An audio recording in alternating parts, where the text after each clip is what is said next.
नमस्कार, मैं मोहम्मद इमरान। स्वागत है आपका SFT न्यूज़ पर। तो शुरुआत करते हैं आज की ताज़ा खबरों से। भले का और कल्याण का काम नहीं किया तो वो व्यक्ति और उसकी पार्टी कैसे चुनाव जीत सकती है।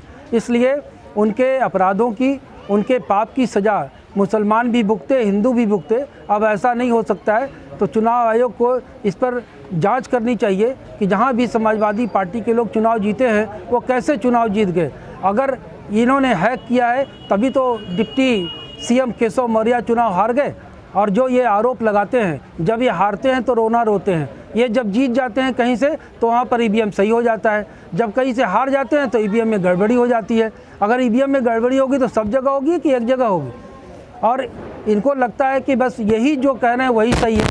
तो ये EVM का रोना रो करके अपने जो समर्थक हैं उनको ये बताने का संदेश दे रहे हैं कि अरे हम तो सरकार बनाने वाले थे, हमारी तो गड़बड़ी हो गई, EVM से गड़बड़ी हो गई।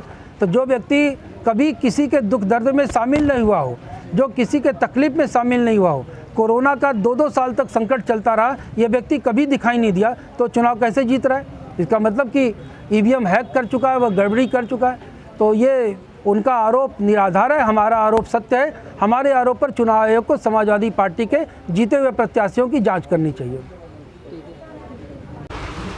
मेरा नाम है मकबूल अहमद और STF से न्यूज़ से मैं आज वाराणसी के सक्कर तालाब में आया हूँ। आइए जानते हैं कि भारतीय जनता पार्टी की पूर्ण बहुमत सरकार बनी है और इसमें कहीं EVM की बात है, कहीं EVM पर का इल्ज़ाम लगाया जा रहा है कि EVM चोरी है पूरी तरीके से। और आइए बात करते हैं। सबसे पहले आप अपना नाम बताइए। मोहम्मद अजहरुद्दीन, मुस्लिम राष्ट्रीय मंच पूर्वी क्षेत्र संयोजक। तो बताइए अजहरुद्दीन भाई कि EVM चोरी पर इल्ज़ाम लग रहा है कि EVM चोरी हुई है, इसलिए भारतीय जनता पार्टी की सरकार बन रही है, इसमें कितनी सच्चाई है? देखिए, सच्चाई तो यही है कि जब कोई पार्टी हारती है तो EVM बेचारी को ही चोरी लगता है कि EVM ही गड़बड़ी की है। ऐसा कुछ नहीं था। जो पहाड़िया मंडी में वाराणसी में EVM लोग पकड़े थे, वहाँ पे वो मशीन EVM मशीन निकाल करके 1000 कर्मचारियों का प्रशिक्षण था, प्रशिक्षण के लिए मशीन जा रही थी। तो 4 बजे का समय बताइए, उस समय आदमी EVM चोरी करेगा? ये कतई नहीं है, अफवाह है। और इसके बाद वहाँ पे जिलाधिकारी महोदय और यहाँ के कमिश्नर सब लोग आए और उस पर सफाई दिए। और इसके बाद जितने भी प्रत्याशी थे सबको बुला करके पूरा वहाँ ताला तोड़ करके खोल करके पूरा मशीन सब चेक कराया गया। सब EVM चेक हुआ तो कहे हाँ भैया हम लोग संतुष्ट हैं, कोई EVM नहीं चोरी हुआ। तो ये अफवाह उड़ाया गया था और सिर्फ अफवाह रह गया।